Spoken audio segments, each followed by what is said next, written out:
Bismillahirrahmanirrahim. Assalamualaikum warahmatullahi wabarakatuh. Baik, di sini saya akan mempresentasikan mata kuliah etika profesi pada judulnya kejahatan komputer dan internet. Nama kelompoknya terdiri dari saya Muhammad Rizal Dizaki, teman saya Nadia Nabiha Zikrah, Rian Ramadan. Kutipan dan relevasi penjahat.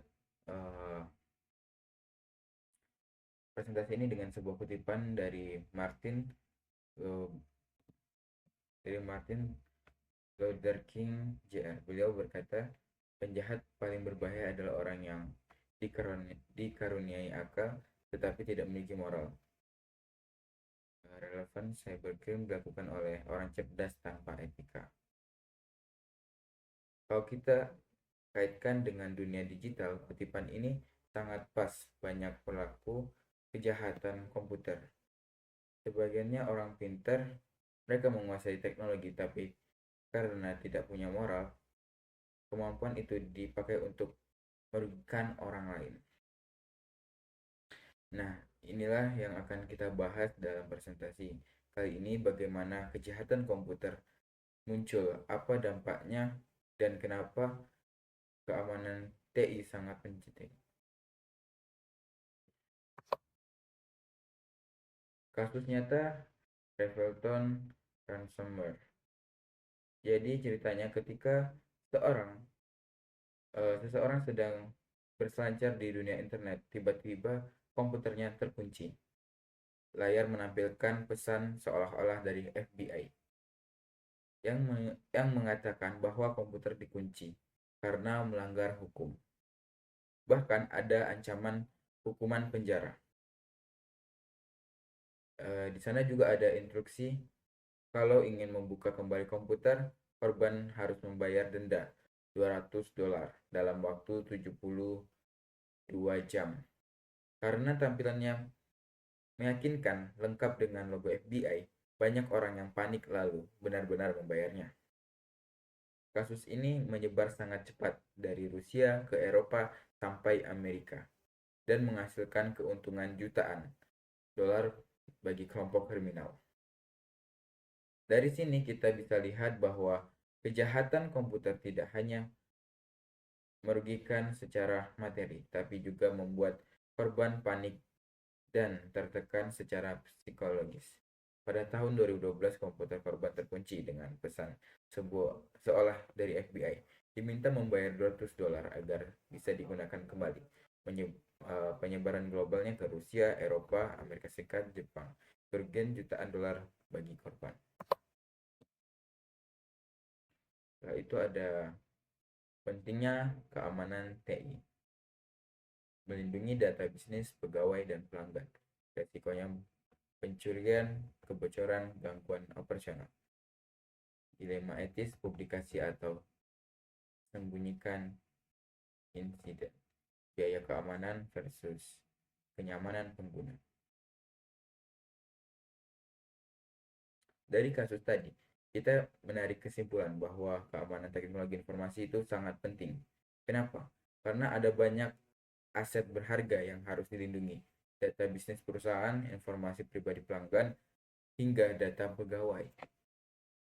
Kalau sampai terjadi kebocoran atau pencurian data, dampaknya besar, kerugian finansial, rusaknya reputasi, bahkan eh, terganggunya layanan masyarakat seperti yang kita lihat pada kasus rumah sakit. Tapi di sisi lain, perusahaan sering menghadapi dilema etis, misalnya kalau terjadi kebocoran data, apakah sebaiknya diumumkan publik agar transparan atau menyembunyikan supaya tidak merusak reputasi. Pertanyaan lain, seberapa banyak biaya yang pantas untuk keamanan? Apakah perlu pengorbanan kenyamanan pengguna demi keamanan yang lebih ketat? Ini yang membuat manajemen TI sering dihadapkan pada keputusan yang sulit. Mengapa insiden semakin banyak? Sistem makin kompleks, banyak celah. Cloud computing, risiko privasi dan kontrol data. Virtualisasi, satu server diretas, semua terdampak. Perangkat pribadi rawan, malware, bug software, patch, lamban, zero day attack. Sekarang pertanyaan berikutnya. Kenapa? Kenapa sih insiden keamanan komputer makin sering terjadi? Ada beberapa penyebab utama. Pertama, sistem sekarang semakin kompleks. Jaringan, aplikasi, server, hingga cloud terhubung satu sama lain. Semakin kompleks, semakin banyak celah untuk bisa dimanfaatkan oleh hacker. Kedua, pengamanan cloud computing, banyak data perusahaan disimpan di cloud. Artinya, dikelola pihak ketiga. Praktis memang, tapi juga beresiko kalau penyediaan layanan tidak punya keamanan yang baik. Kerja virtualisasi, suatu server fisik bisa berisi banyak mesin virtual. Kalau server itu diletas, semua mesin virtual bisa terdampak. Tempat kebijakan Break Your Own Device atau BIOD. Pegawai menggunakan laptop atau HP pribadi untuk bekerja. Sayangnya, perangkat pribadi sering dipakai untuk browsing atau sosial media yang lebih rawan malware. Kelima, software dengan bug. Kalau patch atau update tidak segera dipasang, sistem jadi rentan. Apalagi kalau serangannya zero day, yaitu bug yang belum sempat diketahui atau diperbaiki. Jadi kalau kita menggabungkan semua faktor ini, sistem semakin rumit. Perubahan teknologi, perilaku penggunaan, wajar kalau insiden keamanan komputer semakin meningkat dari tahun ke tahun.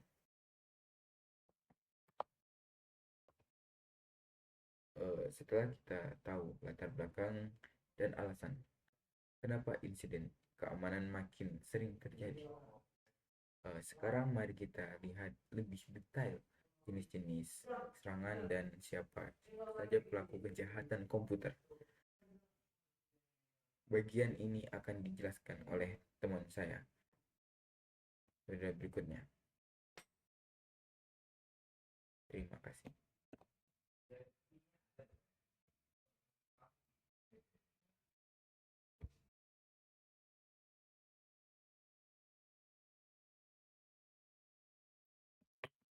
Oke, baik. Sebelumnya di sini saya akan melanjutkan presentasi dari rekan saya. Oke, kali ini sebelum kita masuk ke materinya, izinkan memperkenalkan diri. Nama saya Rian Rahmadan dengan NPM 2478293. Oke, baik. Di sini saya akan masuk ke materi jenis-jenis serangan ya atau overview. Oke, di sini yang pertama itu malware ya, berisi dengan secara umum serangan ini bisa berbentuk seperti virus atau worm dan trojan, dan ada juga spam ya. Spam ini yang mengganggu ya. Serangan DDoS ya yang bisa melumpuhkan server, dan ada rootkit juga ya di sini yang bersembunyi dalam sistem, serta ada phishing ya. Nah, phishing ini yang sering menipu pengguna agar memberikan data pribadi dan data pribadi pengguna, dan yaitu memberikan ancaman. Jadi bukan hanya satu bentuk saja ya ancaman-ancaman dari virus-virus ini, tetapi beragam ya dia dengan cara kerja yang sangat berbeda-beda. Oke, mari kita bahas satu persatu ya. Oke, oke, di sini selanjutnya kita mulai dari malware ya. Jadi ada virus, worm, dan trojan. Oke, di virus, dari cara kerjanya virus itu dengan menempelkan pada file. Kalau file itu kita buka, jadi virus itu ikut aktif. Nah, dampaknya bisa bermacam-macam ya. Dari yang ringan, seperti yang menampilkan pesan aneh, sampai yang berat, seperti menghapus file penting atau merusak sistemnya. Nah, kita masuk ke dalam worm ya, ini cara kerjanya worm. Nah, tidak jauh berbeda dengan virus, tapi worm ini malah lebih jauh, sangat berbahaya ya sebenarnya. Justru lebih berbahaya karena bisa worm ini menyebar dengan sendirinya tanpa bantuan pengguna. Nah, contohnya ya, eh, kode read ya, ya itu yang mencapai kerugian sampai dengan miliaran dolar ya. Oke, di Trojan Horse ini, nah, sesuai dengan namanya ya. eh, jadi cara kerjanya Trojan Horse ini, dia eh, menyamar sebagai program yang tampak normal. Misalnya game atau aplikasi gratis, tapi begitu dijalankan, Trojan bisa mencuri password atau merekam ketikan kita saat kita masukkan password atau nama, bahkan memberikan akses jarak jauh ke hacker ya, atau ke orang-orang yang salah gunakan. Nah, dan ada juga variasi bernama logic BUMB ya, aktif pada kondisi tertentu. Nah, ini sesuai dengan namanya, eh, yaitu program ini juga sangat berbahaya ya, yang baru aktif kalau ada kondisi tertentu. Nah, misal itu dia itu aktif pada kondisi tertentu itu, misal dia aktif pada tanggal yang khusus dan atau perubahan file tertentu. Jadi bisa dikatakan jenis-jenis malware seperti ini beroperasi dengan cara berbeda, tapi sama-sama berbahaya ya. Oke, selanjutnya di sini spam, DDoS, rootkit, dan phishing. Spam spam email massal bisa membawa malware. Oke, nah selain itu ada juga serangan lain, tidak kalah mengganggunya ini ya. Spam misalnya ya, yaitu email yang dikirim massal tanpa kita minta. Nah, awalnya hanya iklan, tapi banyak ya itu, dia spam itu. Nah, kan lama-lama itu kita klik, tidak hanya iklan ya. Dia itu kadang ngirim-ngirim link gitu. Ngirim-ngirim link berbahaya atau malware ya. Nah, kemudian di situ juga ada serangan DDoS atau distribusi denial of service. Nah, bisa kita serangan DDoS ini bisa kita bayangkan sebuah server itu seperti misal jalan ya, jalan raya gitu ya. Nah, kalau tiba-tiba dibanjiri mobil palsu, nah otomatis kan kita sebagai mobil yang beneran bukan yang palsu, nah, otomatis kita kan jadi ikutan macet. Nah, pengguna sih jadi tidak bisa melewatinya. Nah, itulah yang terjadi pada server saat diserang dengan DDoS. Oke. Lalu ada rootkit juga, akses tersembunyi sulit dideteksi ya.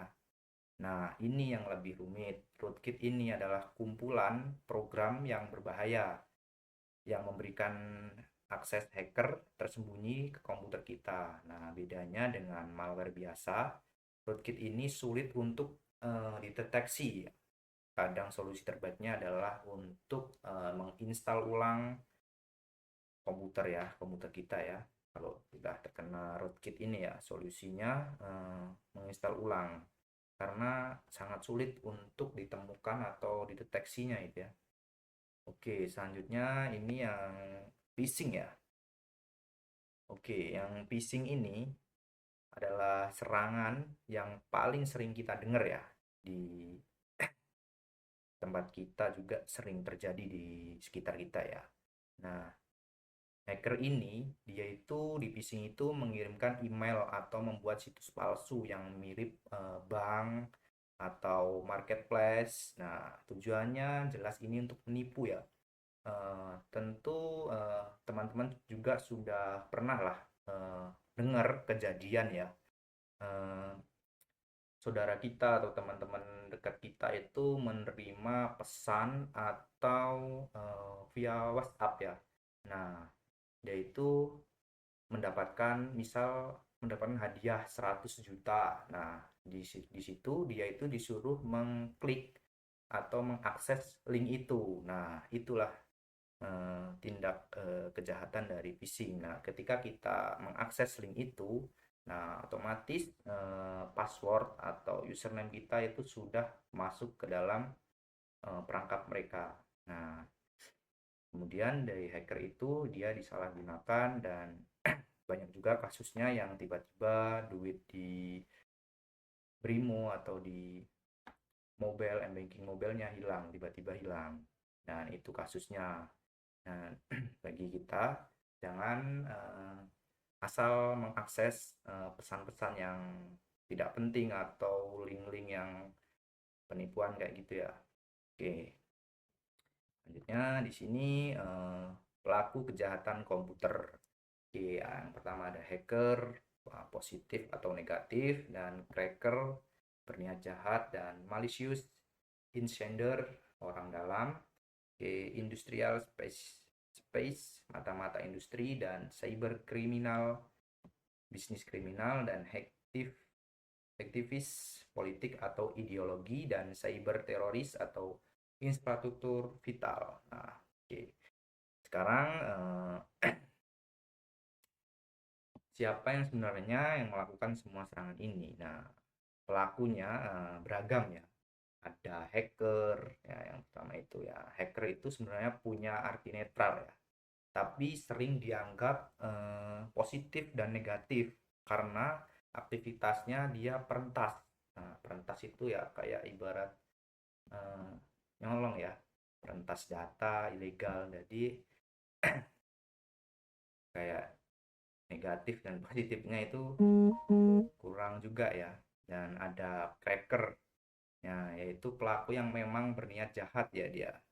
Dan ada juga malicious. Nah, malicious ini insider ya, yaitu orang dalam yang berorganisasi yang menyalahgunakan aksesnya. Misalnya, nah dalam pegawai ya, yang mencuri data, dalam pegawai yang mencuri data ya, misal orang dalam itu.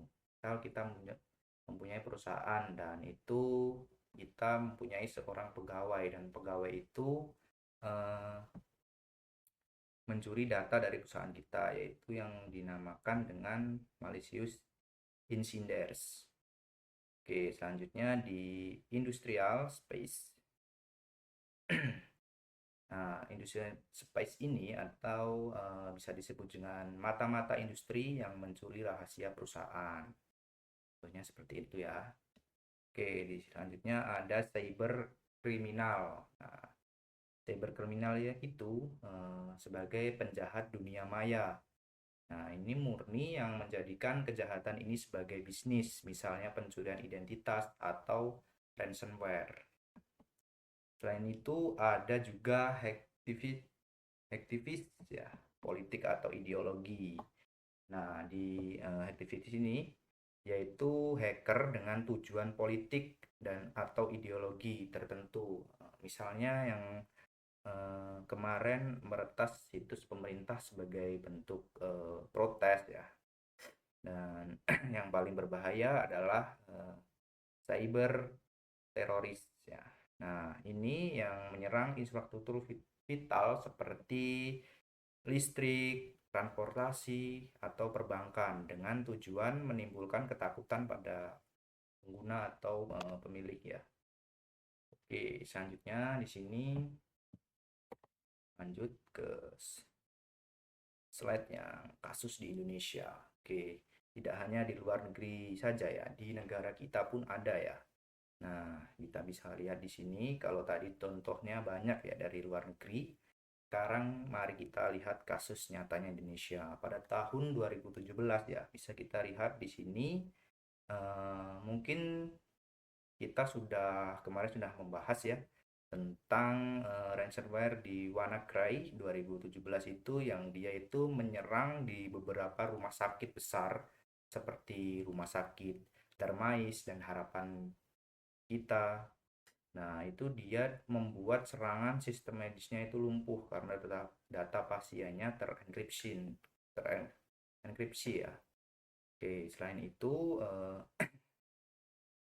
di Indonesia juga sering mengalami kebocoran data besar. Misalnya yang kemarin itu kasusnya data EKTP, data paspor, hingga data pelanggan operator seluler. Nah, selanjutnya di sini ada phishing via SMS atau WhatsApp. Oke, di sini juga marak ya, banyak terjadi ya.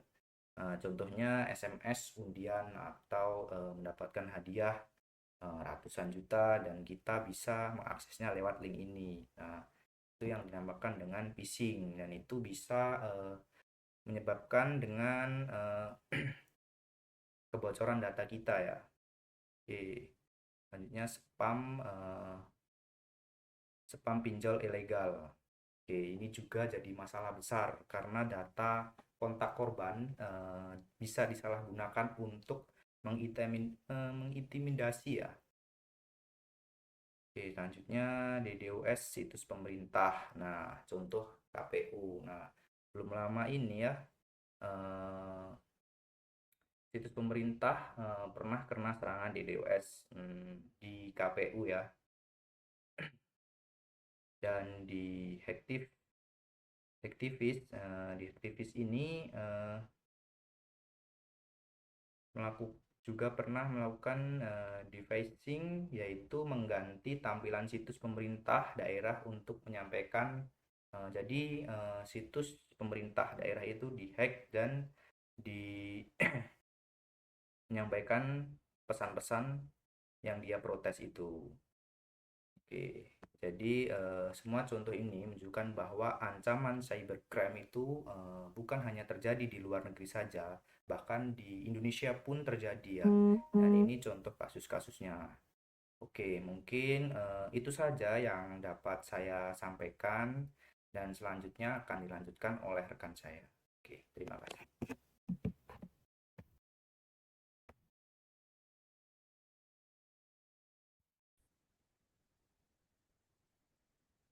Baik, Assalamualaikum warahmatullahi wabarakatuh. Perkenalkan, nama saya Nani Menjika dengan NPM 47887. Pada presentasi ini saya akan melanjutkan yang telah disampaikan yang tersebut. Hukum dan regulasi di Indonesia. Nah, baik.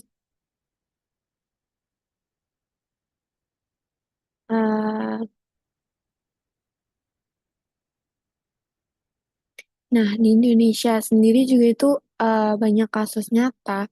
Nah, yang sepertinya tuh contohnya serangan Ransome WannaCry tahun 2017, yang dimana tuh banyak rumah sakit lumpuh ataupun pasien yang tidak bisa dilayani, dan serta juga ada juga kebocoran data besar seperti EKTP maupun paspor yang kita sampaikan operator seluler yang phishing lewat SMS atau WhatsApp juga masih sering gitu.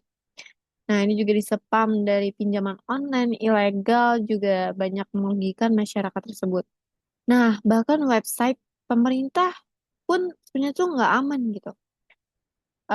Contohnya situs KPU yang pernah diserang DOS, dan ada juga kasus hack TV SIM yang defacking atau mengganti tampilan website pemerintah juga ada.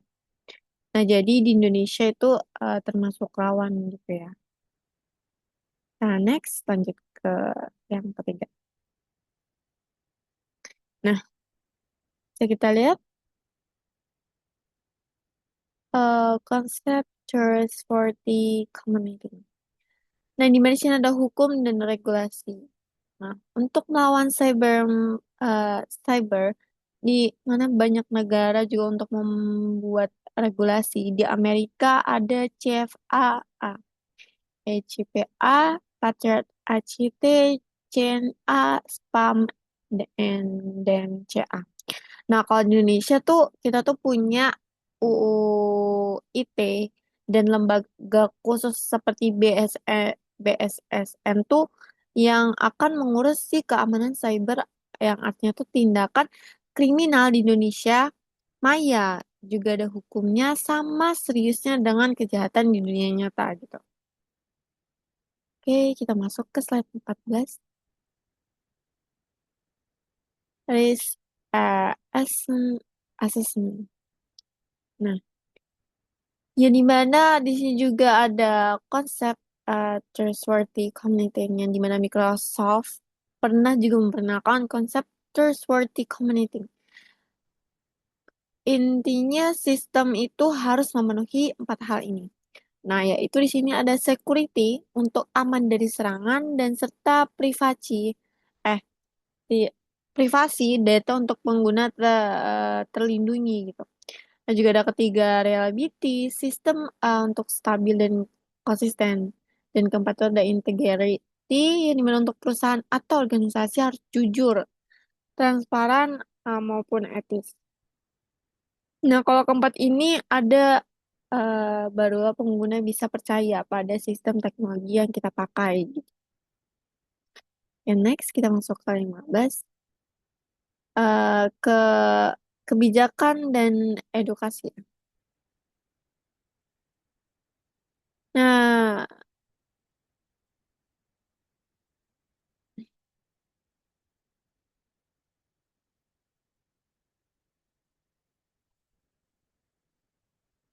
kebijakan dan edukasi. Oke. Bentar. Oke, mungkin ada ini yang komunikasi. Kita masuk ke 14 dulu. Nah, dalam keamanan risk assessment ini, kita tuh bisa, kita harus bisa mengukur si resiko. Caranya dimulai dengan identifikasi aset penting gitu. Apa yang kita harus lindungi, lalu identifikasi ancaman dan kelemahannya, dan setelah itu kita ukur dampaknya dan tentukan si prioritas mana yang harus diamankan dulu gitu. Strateginya ada 4, hindari resiko dan transfer resiko ke pihak lain, misalnya asuransi atau terima resiko kalau memang tidak bisa dihindari.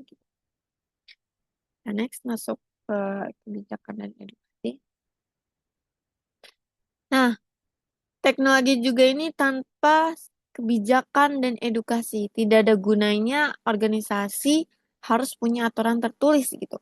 Misalnya tentang password, hak akses, dan penyimpanan data. Pegawai juga harus diedukasi, bikin password yang kuat. Dengan gampang, jangan gampang kita tuh tertipu phishing gitu. Simulasi serangan dan pelatihan rutin juga penting. Intinya keamanan itu tanggung jawab gitu. Semua orang, bukan hanya tim IT saja gitu.